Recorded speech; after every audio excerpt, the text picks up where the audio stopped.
Hola amigos, qué bueno poder seguir contemplando con ustedes los milagros de Jesús. Esos milagros que nos muestran como un signo concreto su cercanía, su amor, su interés por todos nosotros. Hoy vamos a ver un milagro que se menciona en dos oportunidades. Un milagro que todos ustedes recordarán seguramente, porque lo deben de haber leído en más de una oportunidad, que es en relación a la pesca milagrosa. El Señor obra pescando lo que no podían pescar sus amigos, lo que no pudieron hacer a lo largo de toda una noche.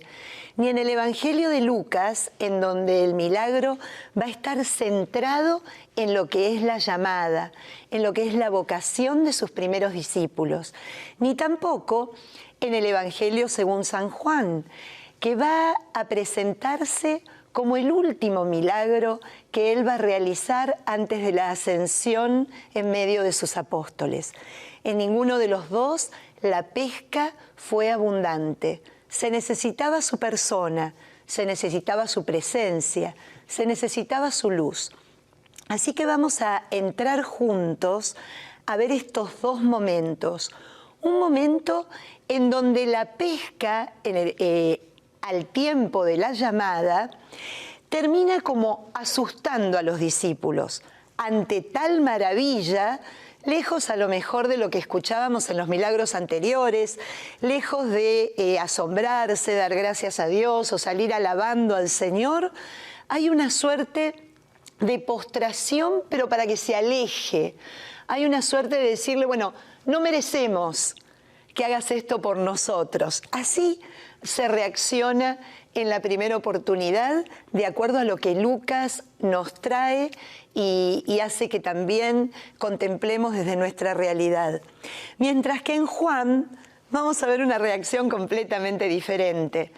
En el primer momento en que el Señor es descubierto por el discípulo amado, es el Señor, ¡blum!, saltan del barco, especialmente Pedro, con ese ímpetu, con esa naturalidad que le brota desde lo más profundo para ir en busca y para ir y estar con Él.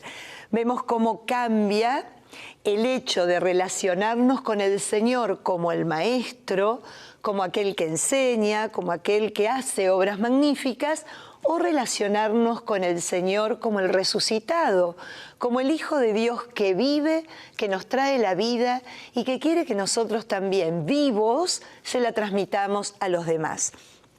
Estos milagros, a diferencia de los otros que estuvimos juntos transitando a lo largo de todos estos encuentros, tienen un carácter eclesial, se le podría llamar, especialmente en el Evangelio según San Juan, en donde vamos a ver cómo el Señor manifiesta esa intención de una iglesia en misión, de una iglesia en salida, pero una iglesia que en misión y en salida no puede prescindir de su persona. Acá no basta la autosuficiencia. Eso que les dijo al lado del mar de Galilea, ven que yo les haré pescadores de hombres, que yo te haré pescador de hombres, cuando le habla a Pedro, es lo que el Señor con su presencia quiere seguir realizando en cada uno de nosotros hasta el final de los tiempos. No cabe, y nos lo deja muy en claro en estos dos relatos, el hecho de decir, ya está, ya aprendí todo, ya soy un experto. A ver, soy una experta en Sagradas Escrituras, no necesito seguir aprendiendo más. Todo lo que sé ya lo leí, me lo comunicaron, ya lo estudié en la universidad, en los cursos que hice, en los talleres en los que participo. En estas lecturas nos deja como esta sensación linda y buena de que en el día a día seguimos realizándonos como aquello que Él nos llama a ser, sus pescadores de hombres, sus enviados, sus discípulos y apóstoles que llevan un mensaje claro y determinado, el suyo, no el nuestro, el de Él, el que lleva la vida y el que lleva una vida especialmente con sentido y a una vida eterna, esa que nunca se acaba. Así que vayamos juntos para leer y vayamos leyendo juntos, a Lucas primero y luego algunos detalles del Evangelio de Juan, para que vean ustedes la diferencia. Lucas lo encuentran la pesca milagrosa en el capítulo 5, del versículo 1 hasta el versículo 11 inclusive. Y Lucas nos dice lo siguiente: ¿en qué entorno se da esta situación?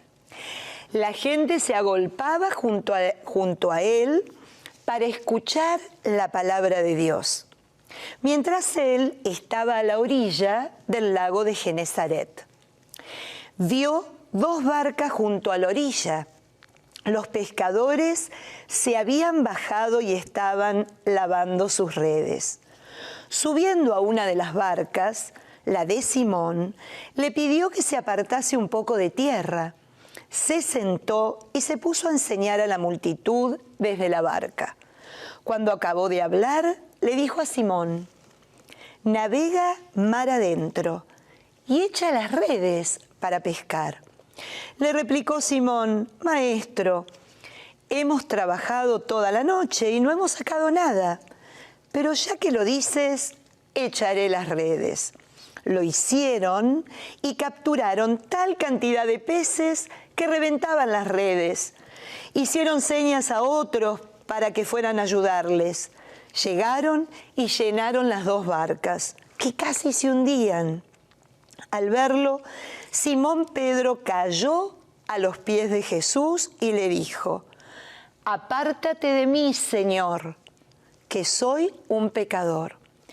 Ya que el temor se había apoderado de él y de todos sus compañeros por la cantidad de peces que habían pescado. Lo mismo sucedía a Juan y a Santiago, los hijos del Zebedeo, que eran socios de Simón. Jesús entonces le dijo a Simón: no temas, en adelante serás pescador de hombres. Entonces, amarrando las barcas, lo dejaron todo y le siguieron. Palabra del Señor, gloria a ti, Señor Jesús. Es una bellísima historia narrada por Lucas de una manera extraordinaria, ¿no? En donde casi no solo podemos entrar allí y estar nosotros también al borde del lago como testigos de este acontecer, ¿no? Podemos estar mezclados en la multitud, admirados y asombrados por la belleza de cómo nos transmite la palabra de Dios, una palabra viva, ¿no? Y para que se escuche mejor, para que todos se puedan seguir beneficiando de la palabra de Dios y de las enseñanzas, el Señor le pide prestado a Pedro su barca. En ese momento comienza ya el Señor a relacionarse con su futura iglesia, con la barca que la va a representar y con aquel a quien lo va a poner como piedra, en donde va a edificarla para gloria de Él y para salvación de todos nosotros.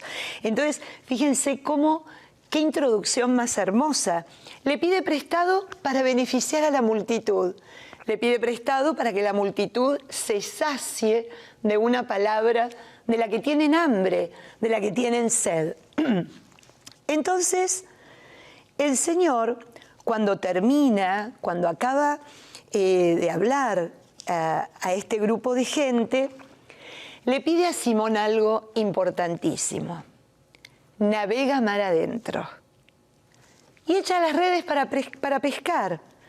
Ya nos contaba Lucas que había sido infructuoso el trabajo de ellos durante la noche, que es en el momento de la pesca, es en el momento donde los peces vienen al encuentro de la red y del pescador. En el tiempo en que Jesús le está pidiendo esto a Pedro, por supuesto, llamado Simón por Lucas, no le dice: mira, yo acá soy el experto y en realidad lo que me estás pidiendo es una ridiculez. A esta hora los peces están pegaditos en el fondo y no van a venir pero ni aunque se lo supliquemos, a entrar a nuestras redes.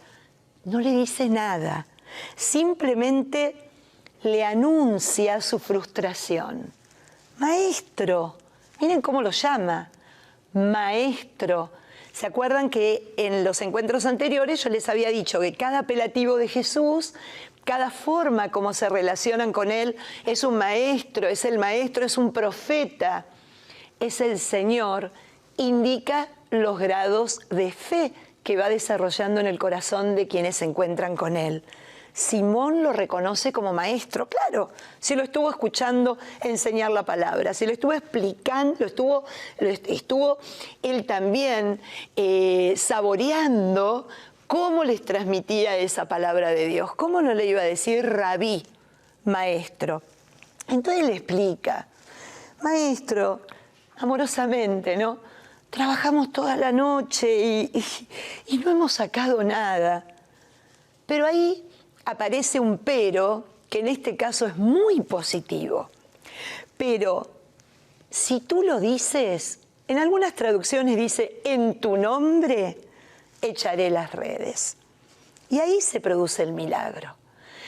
Cuando nuestra pesca es infructuosa, porque depende de nuestra autosuficiencia, de nuestra experiencia, ¿no? de este hacer gala de lo expertos que somos en algo, probablemente no vemos una tarea fecunda, no vemos los frutos de la manera que sí los veríamos si lo hacemos con Él, si aparece Él en la escena, si los invitamos que se asocie, si es nuestro socio en cualquier actividad que desarrollemos.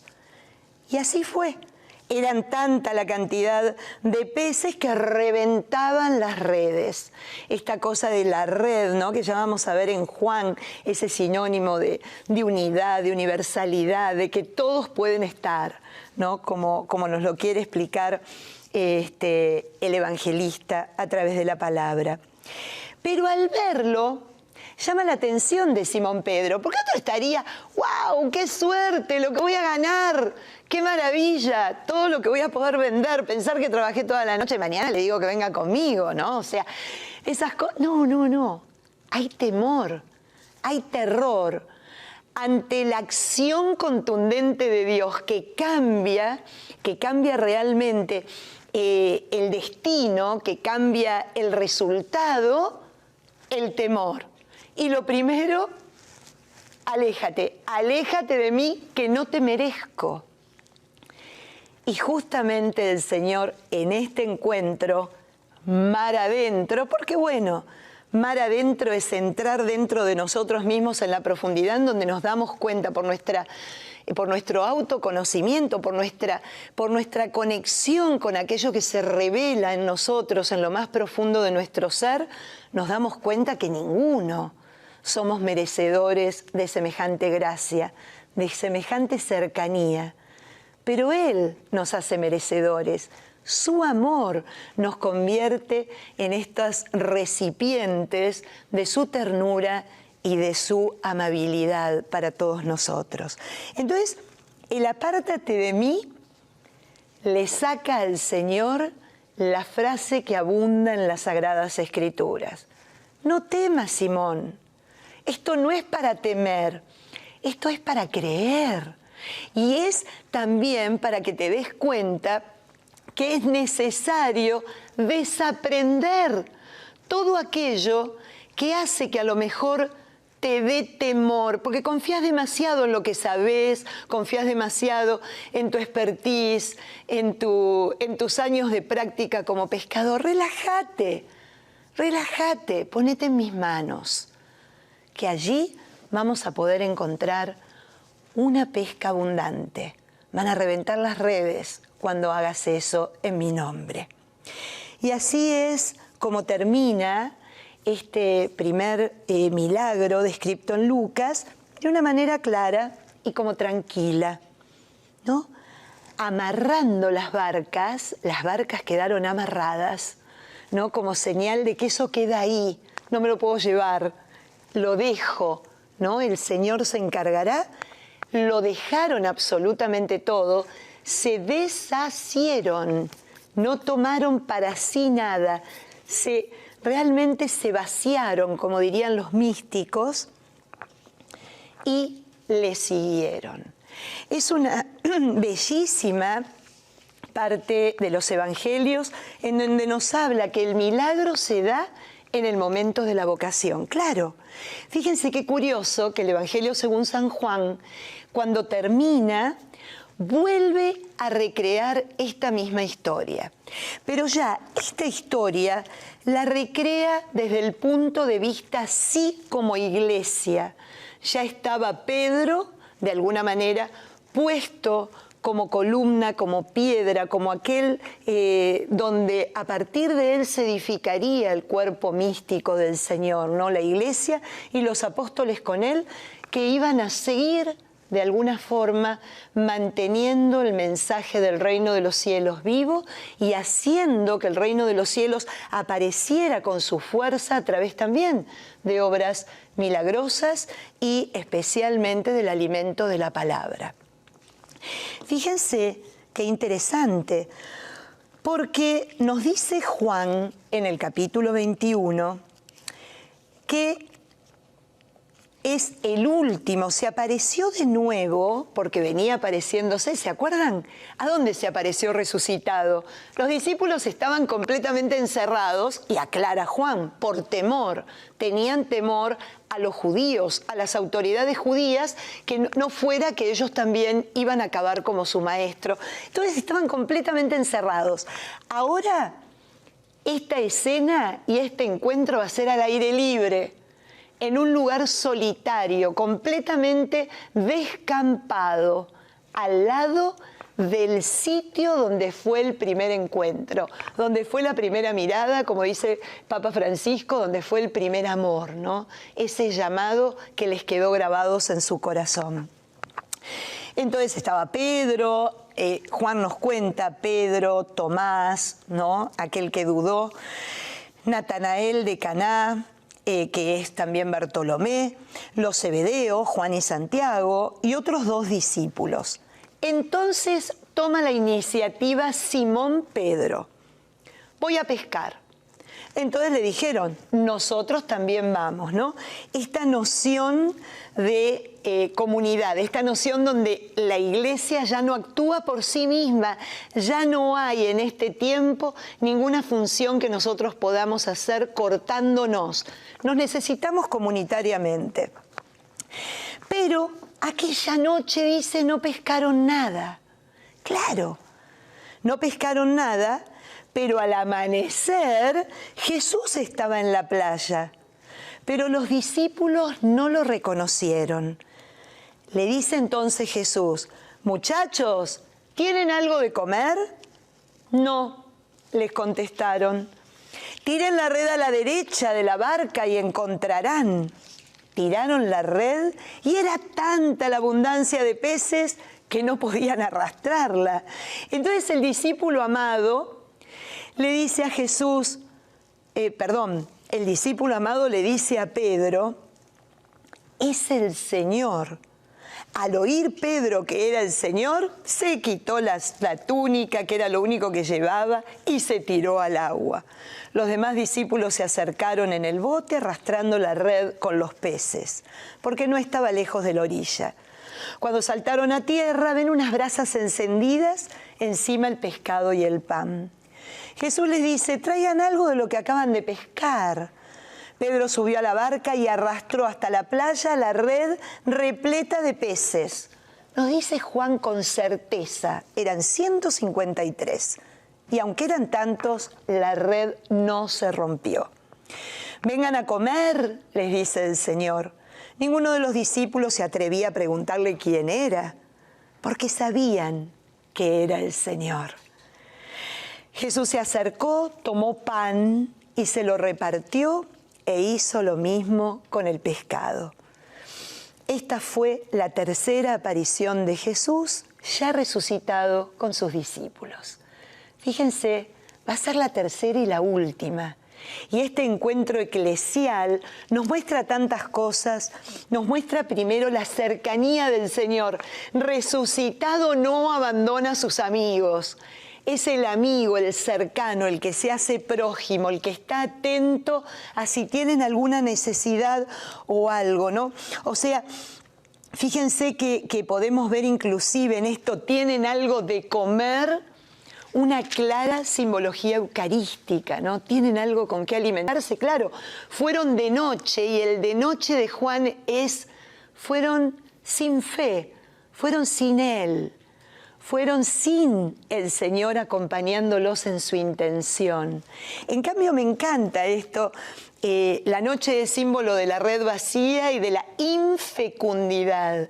En cambio, dice Juan, a la mañana siguiente hay un nuevo día, hay una nueva oportunidad, hay un poder darse cuenta que sin Él no podemos. Sin Él la tarea es infecunda. Y ahí aparece el Señor, en donde, como pasaba habitualmente en los evangelios, no es reconocido en el primer momento por los discípulos. No lo reconocen, como le pasó también a María Magdalena, también como nos lo cuenta el evangelista Juan en este mismo libro, ¿no? No lo reconocen, pero inmediatamente aquel que tenía una mirada distinta, dicen los estudiosos de Juan, el discípulo amado, que tenía una mirada distinta provocada por la fe, pero especialmente por el amor que se atrevió a recibir, no el temor, sino el amor. Lo reconoce y Pedro se larga a verlo, se larga a encontrarse con él. Y fíjense, qué belleza, porque hay también, yo les decía, que tiene connotaciones eucarísticas, ¿no? Porque el Señor ya había preparado algo para que ellos se pudieran alimentar. Sin embargo, fíjense qué detalle. Al decirles, por supuesto, lo mismo que les dijo en Lucas, ¿no?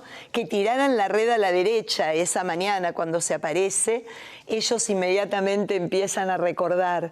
La derecha, para el judaísmo, significa el lado de la bendición de Dios. Tirar a la derecha es confiar en la acción de Dios que multiplica, que fecunda, que hace realmente vital la tarea desempeñada.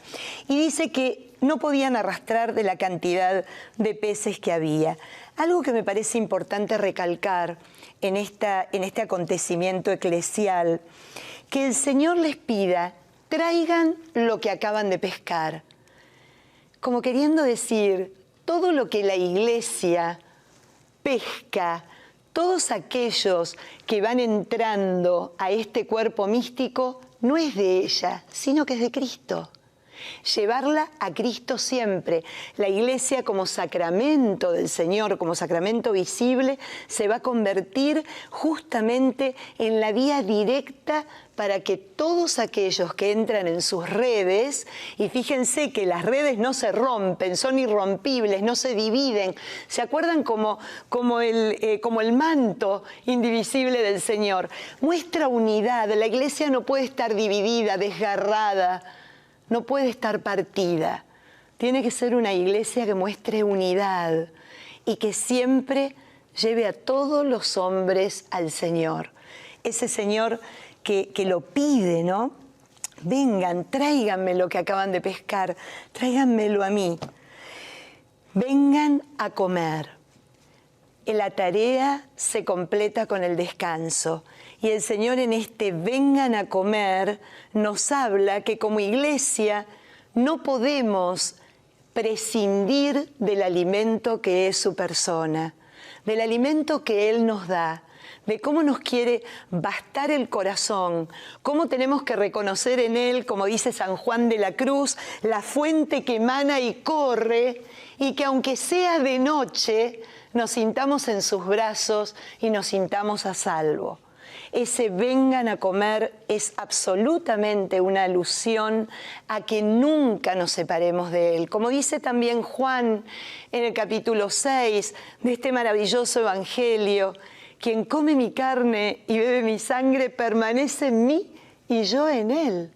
Ahora, tenemos que tener plena conciencia, ¿no? Fíjense lo que dice después de esta invitación de Jesús, dice Juan, ninguno de los discípulos se atrevía a preguntarle quién eran, porque sabían que era el Señor. Ahí es a donde también nos pone a todos nosotros, que en la Eucaristía tengamos siempre presente la necesidad de reconocerlo. No es un símbolo, no es una representación. A lo mejor le vamos a preguntar, ¿quién eres, Señor?, en alguna circunstancia, en algún momento, en algún texto de la Sagrada Escritura que toca mi corazón y que me hace ver alguna parte de mi historia, de mi vida, que todavía no veía con esa claridad. Y no solo me la hace ver, me la hace mirar de una manera diferente como la mira Él, me la hace abrazar como la abraza Él y me hace de alguna forma entender que mañana va a haber un nuevo día. Ese día en donde va a estar esperándome, invitándome que lo asocie a mi tarea, que tire mi red a la derecha, pero que no lo deje estancado en un lugar, sino que me lo lleve hacia donde voy, que lo haga parte de mis pensamientos, de mis sentimientos, de mis acciones, de mi modo de mirar al otro, de mi modo de hablarle al otro, de mi modo de amar a mi hermano. Fíjense qué belleza, ¿no? Porque cuando habla el Señor de todas estas cosas, nos hace algunas aclaraciones. Juntos, todos, unidos, alimentándonos de Él con su luz para poder hacer fructífera toda la tarea que nos encomendó desde el amor, nunca desde el temor. Seguimos en la próxima. Chao.